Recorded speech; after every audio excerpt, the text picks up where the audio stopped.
नमस्कार साथियों, आज इस वीडियो में हम सभी जिस टॉपिक के बारे में बात करने जा रहे हैं वह टॉपिक अपने आप में नेक्स्ट लेवल का है। जिस टॉपिक के बारे में हम आज विशेष रूप से बात करेंगे उस टॉपिक का नाम है आसन। क्योंकि आप जिस चैनल पे आए हैं ये चैनल पूरी तरह से योगा के लिए डेडिकेटेड है, तो आप यदि चैनल पे नए हैं तो प्लीज चैनल को सब्सक्राइब कीजिए और वीडियो को लाइक भी करें और अपने दोस्तों के बीच शेयर भी अवश्य करें, जिससे कि वो भी हेल्थ के प्रति जागरूक हो पाए। अपने हेल्थ के लिए वो हमेशा सजग रहे ताकि उसको कभी हॉस्पिटल का चक्कर न लगाना पड़े। तो जिस शानदार टॉपिक के बारे में आज हम विस्तृत तरीके से चर्चा करने जा रहे हैं उस टॉपिक का नाम है आसन, जो कि अष्टांग योग का तीसरा सबसे प्रमुख अंग है। यानी the third most important step of Ashtanga yoga is called आसना। यानी जो तीसरा सबसे इंपॉर्टेंट अंग है, स्टेप है अष्टांग योग का, वो आसन है। इस आसन के बारे में हम लोग पूरा विस्तार से समझेंगे। जो भी बातें हम करेंगे आपके लिए वो सभी बातें ऑथेंटिक बातें होगी। ये नहीं कि मैं अपने मन मर्जी बोलूंगा, और ऐसा नहीं कि आप लोग मैं जानता हूँ कि इस पुस्तक में क्या है, मैंने पढ़ा है अच्छे तरीके से। हमारे गुरु हमारे कि इतने अच्छे तरीके से इसको बताए हैं कि फिर उसका कोई जवाब नहीं है। मैं योग में जितने जो आसन होता है, प्राणायाम होता है, उसको कैसे परफॉर्म किया जाता है, कैसे किया जाता है, उसका प्रोसेस क्या होता है, कि क्या सावधानियां प्रिकॉशंस बरतनी रहती है, एक एक चीज को अच्छे तरीके से समझाऊंगा। लेकिन मैंने सोचा कि ये जो पुस्तक है, जिस पुस्तक का नाम है संपूर्ण योग विद्या, जो गागर में सागर भरने वाली पुस्तक है, जो कि राजीव जैन त्रिलोक जी द्वारा लिखित है, इस पुस्तक में लिखित एक एक बात को आपके सामने रख दिया जाए लाइन बाय लाइन और chapter by chapter, sequence by. तो प्लीज आप यदि हमारे चैनल पर नए हैं तो सब्सक्राइब करें और जितने जो वीडियो सीक्वेंस में बने उसको जाकर देखें। ये आपके लिए लाइफ चेंजिंग वीडियो हो सकता है, क्योंकि आजकल लोग क्या देखते हैं कि जैसे जहाँ पे हमको सबसे ज्यादा इंटरटेनमेंट हो, भाई इंटरटेनमेंट करते करते करते करते एक दिन आप अपने बॉडी को जब पूरा ध्यान देना बंद कर दीजिएगा और आपका बॉडी ध्यान देना बंद कर देगा तो फिर आपका इंटरटेनमेंट पूरी तरह से अच्छा हो जाएगा। आप समझ गए होंगे। तो यहाँ पे आपको जो भी बातें सुनाई जाएंगी खड़ी खोटी, कहने का मतलब है सच्चाई सामने रखा जाएगा। आप ज्यादा इंटरटेनमेंट के चक्कर में मत पड़िए। अपने बॉडी को इतना ज्यादा स्ट्रांग बनाइए, इम्यून सिस्टम को इतना ज्यादा स्ट्रांग बनाइए जिससे आप कभी भी हार ना सके। कहने का मतलब है कि रोग आप पे अटैक ना कर सके, आप रोग को हरा दे, ये बात है मेरा। तो प्लीज बिना बकवास को आगे बढ़ाए शुरू करते हैं अपने इस तीसरे स्टेप को, जो कि अष्टांग योग का सबसे महत्वपूर्ण स्टेप है, जिसका नाम है आसना। तो चलिए शुरू करते हैं इस पुस्तक के माध्यम से। देखिए इसमें लिखा गया है मेरे भाई कि योग का तीसरा अंग आसन है। हमने बता दिया कि अष्टांग योग के 8 अंग है, यम नियम, जो कि ऑलरेडी हमने बतला दिया है। आसन, प्राणायाम, प्रत्याहार, धारणा, ध्यान और समाधि 8 हो गए, जिसमें हम तीसरा जो पढ़ने जा रहे हैं जिसका नाम है आसन। महर्षि पतंजलि के अनुसार, महर्षि पतंजलि जो कि योग दर्शन के रचयिता है, प्रणेता है, वो क्या कहते हैं, स्थिर सुखम आसनम, यानी सुख पूर्वक स्थिर बैठने का नाम आसन है। स्थिर सुखम आसन, आसनम वही आसन, यानी जो सुख पूर्वक, शांति पूर्वक, आनंदमय, कि एक तरह से सुख पूर्वक कहने का मतलब कि जब बैठे तो उसको लगे कि वास्तव में हमें सुख की अनुभूति हो रही है, यानी कंफर्टेबिलिटी फील हो रही है, हैप्पीनेस फील हो रहा है। और उस स्थिति में स्थिर बैठना, यानी एक तरह से sitting and holding the study position, यानी जिस पोजीशन में हम ऐसे बैठे, कोई पोजीशन में बैठे हैं तो ऐसे बैठे जो हमारे शरीर को ज़्यादा से ज़्यादा लाभ पहुंचाए, सुख पहुंचाए, शांति पहुंचाए, खुशी हमारे शरीर में खुशी उत्पन्न करे, हैप्पीनेस उत्पन्न करे। तो वही जो बैठने का तरीका है वही आसन कहलाता है, और आसन दूसरा चीज नहीं है, यही आसन है। तो भाई आगे देखते हैं, एक्सप्लेनेशन किए हैं, इसको पूरा विस्तृत तरीके से इन्होंने क्या लिखा है उसको समझेंगे और आपको तोड़ तोड़ कर समझाएंगे। लिखा है जिस क्रिया से स्थिरता पूर्वक हलन चलन रहित निराकुलता के लिए सुखपूर्वक दीर्घ काल तक बैठा जा सके वह आसन कहलाता है। देखिए कितना अच्छा बात है। यानी जिस क्रिया से, यानी हम अपने शरीर में वैसा काम करें, एक ऐसा काम जिस काम को, मतलब देखिए समझिएगा कौन सा काम हम बोल रहे हैं। एक ऐसा काम है वह बैठने का, मतलब बैठने का भी तो एक प्रकार का काम ही है। तो ऐसा बैठने का तरीका होना चाहिए स्थिरता पूर्वक, यानी कोई हलन चलन, कहने का मतलब हिल डोल फोल नहीं, ये नहीं कैसे कर रहे हैं इसे डांस करने लगे, नहीं। तो एक ऐसा मतलब स्थिति, ऐसा पोजीशन बनाइए स्थिर पूर्वक, शांत पूर्वक अपने बॉडी को निराकुलता के लिए सुखपूर्वक दीर्घ काल तक बैठा जा सके, वह आसन कहलाता है। समझिएगा।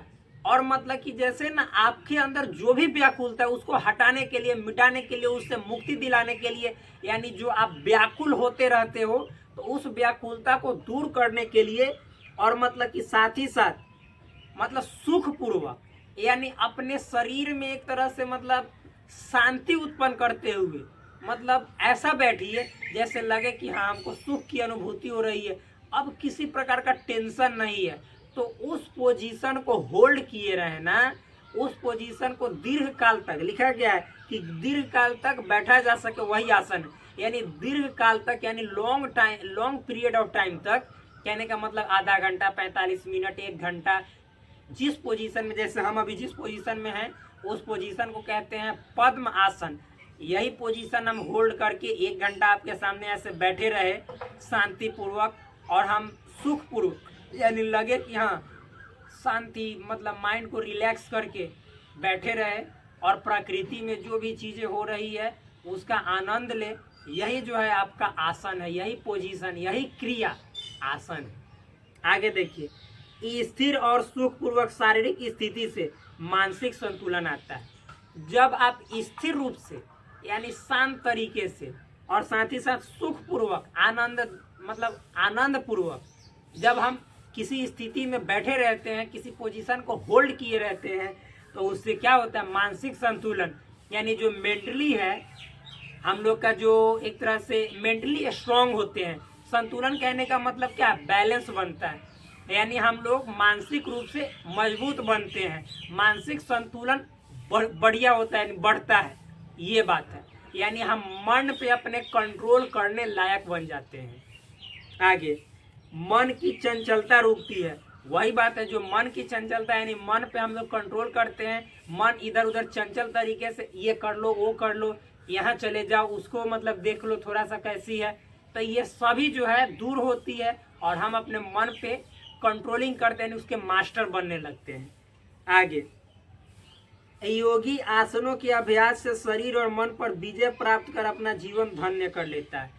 और जो योगी है, जो साधक है, जो इसको करेगा, वह इस आसन को करने से, क्या आसन को करने से, इसके नियमित अभ्यास करने से, नित्य अभ्यास करने से शरीर और मन दोनों पे वह क्या जीत हासिल करता है, यानी दोनों पे उसका पूरा कंट्रोल रहता है, यानी उसके हाथ में रहता है, मन भी हाथ में रहता है और शरीर भी हाथ में रहता है। शरीर भी उसका साथ कभी नहीं छोड़ता है और मन को अपने इतना जकड़ के रखता है कि मन बिना उसकी अनुमति के कुछ कर ही नहीं सकता है, यानी पूरा उस पर जीत हासिल हो जाता है। कैसे?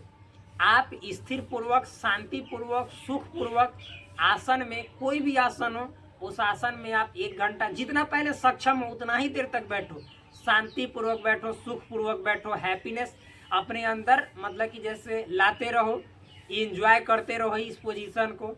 उसके बाद देखो कि आपके अंदर में 1 से 2 महीने में क्या बदलाव आना शुरू हो जाता है, लगेगा कि लाइफ तो पूरी तरह से चेंज हो गया, इंटरनल जो हैप्पीनेस है ना वो मिलना शुरू हो जाएगा आसन में बैठने से। आगे देखिए, जीवन आपका धन्य हो जाएगा। साधक जानता है कि स्वस्थ शरीर में ही स्वस्थ मस्तिष्क का विकास होता है। मतलब देखिए, बहुत विद्वान जन, योगी ये सब जानते हैं कि जब हमारा शरीर स्वस्थ होगा तो उसमें मस्तिष्क जो आएगा वह भी स्वस्थ ही होगा, वरना शरीर में किसी प्रकार की समस्या होगी, मस्तिष्क वहां से डायरेक्ट मैसेज जाएगा मस्तिष्क के पास, माइंड के पास, और माइंड भी क्या सही से काम नहीं करेगा, वो भी बेचैन रहेगा। समझ में है ना? आगे,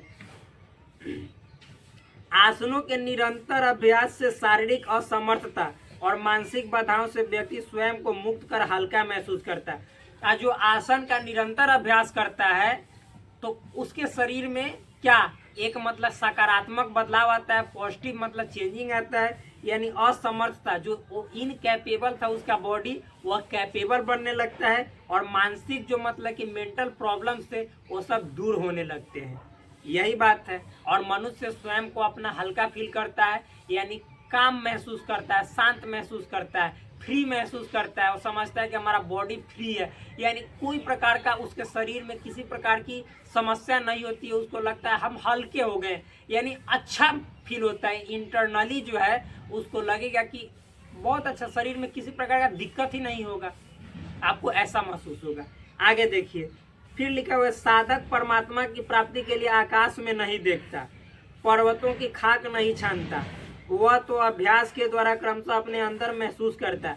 और जब फिर बात आती है कि हम ईश्वर को कहाँ ढूंढें, तो जो इंसान शांति पूर्वक सुख पूर्वक आसन का मतलब कि फॉलो करेगा, आसन का नित्य अभ्यास करेगा, उसको दर दर भटकने की जरूरत नहीं है ईश्वर की प्राप्ति के लिए, बल्कि वो अपने अंदर ही अपने फील से ईश्वर को समझ जाएगा। केवल आसन पे विजय पाने के मतलब विजय पाने का प्रयास तो करते रहिए, उसका नित्य अभ्यास तो कीजिए, फिर आपको दर दर न तो पर्वतों पे भटकना पड़ेगा, न ही नदियों के पास जाकर मतलब वहां पे तपस्या करना पड़ेगा, न ही आपको मतलब कि जैसे जंगलों में जाना पड़ेगा, और फिर न ही आपको क्या आकाश में इधर उधर विचरण करना पड़ेगा। जितनी जो चीजें हैं वो सब आपको बस बैठे बैठे सुख पूर्वक यदि आप शांति पूर्वक कीजिएगा तो वहीं से आप हर चीज का फील कर सकते हैं। ईश्वर को पाने का जो भी तौर तरीका है ये नहीं है कि दर दर भटकेंगे तभी प्राप्त होगा, बल्कि आप सुख पूर्वक मतलब नित्य अभ्यास करेंगे आसन का, तो आपको ईश्वर का जो भी फील है वो आपके सामने आना शुरू हो जाएगा, आपके अंदर वो मालूम चलने लगेगा कि वास्तव में क्या है। आगे देखिए, फिर अगला बात है प्रयत्न शैथिल्य अनंत समापत्तिभ्याम, संस्कृत है। देखिए इसका लिखा गया है प्रयत्न की शिथिलता से और अनंत यानी परमात्मा में मन लगाने से आसन सिद्ध होता है। जब आप आसन में बैठ जाओ तो प्रयत्न को शिथिल करो, यानी आप ज्यादा कोई चीज के लिए एफर्ट मत लगाओ, उसको शिथिल बनाओ, रोको। यानी जो भी आप मतलब मान लीजिए कि आप ये ना सोचो कि हम करे करे, कहने का मतलब है आसन में एफर्ट कहने का मतलब है ना प्रयास, प्रयत्न, तो उसमें शिथिलता लाओ। यानी जब आप बैठ जाओ तो मतलब शांति से अपने शरीर को पूरी तरह से काम रखो, शांत रखो और मन को परमात्मा में लगा दो। परमात्मा कहने का मतलब है कि आप मतलब कि कुछ नहीं, मतलब बाहरी दुनिया की बातों को धीरे धीरे भुलाना शुरू करो। नहीं भूलोगे तो ऐसे भी याद कर सकते हो कि ऐसा सोचो कि अब हम जो भी सोचेंगे बाहरी दुनिया के बारे में ही सोचेंगे, तो जैसे ही इस बात को बार बार लाइएगा तो मैं विश्वास देता हूँ मैंने तो ऐसे ही किया, तो वो बाहरी दुनिया की बात आना बंद हो जाएगा। लेकिन जब आप कहते हैं कि मैं अपने मन में एक भी बाहरी बात नहीं आने दूंगा, तो वो बाहरी ये बात आता है, यानी निगेटिव काम करता है। तो ऐसे शुरू में कीजिए कि बाहरी दुनिया की सभी बातें हैं, तो आपको एक को बात याद नहीं पड़ेगा और आपका मन जो है सो आनंद की ओर जाएगा, ईश्वर की ओर जाएगा। मतलब सुख पूर्वक आपको मतलब जब बैठिएगा तो ईश्वर की तरफ अपने आप जाना शुरू हो जाएगा। 1 मिनट में नहीं होगा, 1 दिन में नहीं होगा, बल्कि इसके निरंतर प्रयास से, अभ्यास से, प्रयत्न से तब आपको अनुभूति होगी इसकी। आगे लिखा है कि और आपका आसन जो है सो सिद्ध होगा। लिखा गया स्वाभाविक शरीर की चेष्टा का नाम प्रयत्न है। प्रयत्न क्या है? तो जो स्वाभाविक शरीर है, यानी जैसे हम स्वाभाविक शरीर कहने का मतलब जैसे स्वाभाविक रूप में है हमारा, जैसे इधर उधर होते रहता है, तो इसकी चेष्टा प्रयत्न है। मतलब कि जब हम स्वाभाविक शरीर की चेष्टा कहने का मतलब है, सुनिएगा, जैसे हम लोग क्या ना बोलते हैं, स्वाभाविक शब्द को समझिए कि स्वाभाविक यानी ऐसे होते रहता है। तो जो एक्टिविटी हमारे शरीर में होते रहे उसकी चेष्टा करना प्रयत्न है। और ऊपर क्या कहेगा, प्रयत्न की शिथिलता से, यानी उस प्रयत्न में कमी लाओ, वैसा होने मत दो, ये बात है। आगे है उस स्वाभाविक चेष्टा से अंग मेजयत्व को रोकने के निमित्त उपरत होना प्रयत्न की शिथिलता है।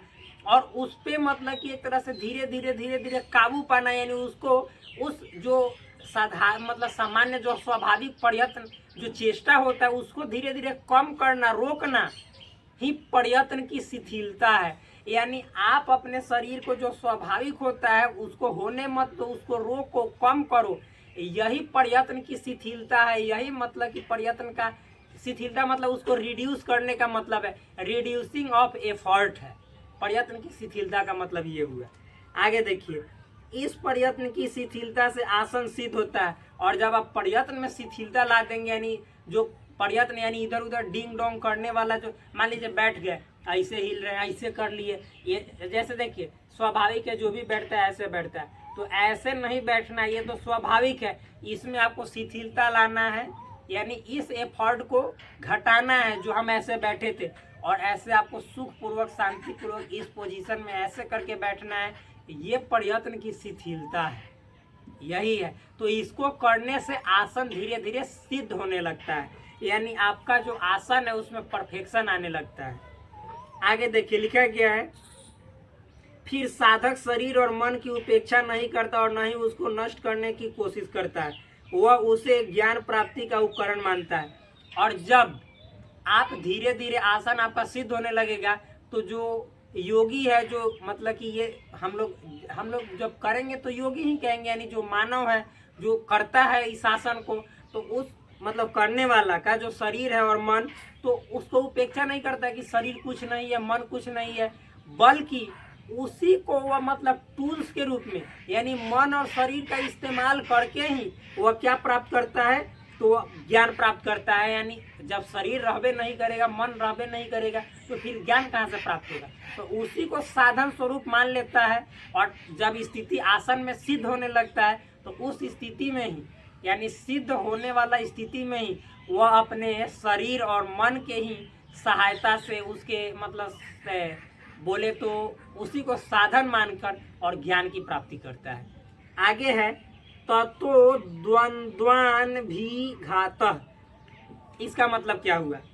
अब कहते हैं कि आसन सिद्ध हो जाने से या अधिकार प्राप्त कर लेने से, यानी जब आपका आसन सिद्ध हो जाएगा, आसन पे आप विजय प्राप्त कर लेंगे, जीत हासिल कर लेंगे, तो जो द्वंद है, द्वंद कहने का मतलब सर्दी गर्मी, भूख प्यास, जय पराजय, लाभ हानि। सर्दी गर्मी मतलब कोल्ड एंड मतलब हीट, हॉट, जो भी समझिए। फिर भूख प्यास, हंगर एंड थर्स्ट। जय पराजय, विक्ट्री एंड क्या, डिफीट। फिर लाभ हानि मतलब गेन एंड लॉस। मान अपमान समझ रहे हैं मतलब रेस्पेक्ट, फिर मतलब कि डिसरेस्पेक्ट। शरीर मन, बॉडी एंड मतलब कि जो आपका मन है, मतलब कि मन मतलब क्या, जो आपका एक तरह से बोले तो मेंटल, जो मतलब कि आपका कंडीशन है, जो मेंटल सिचुएशन है वो।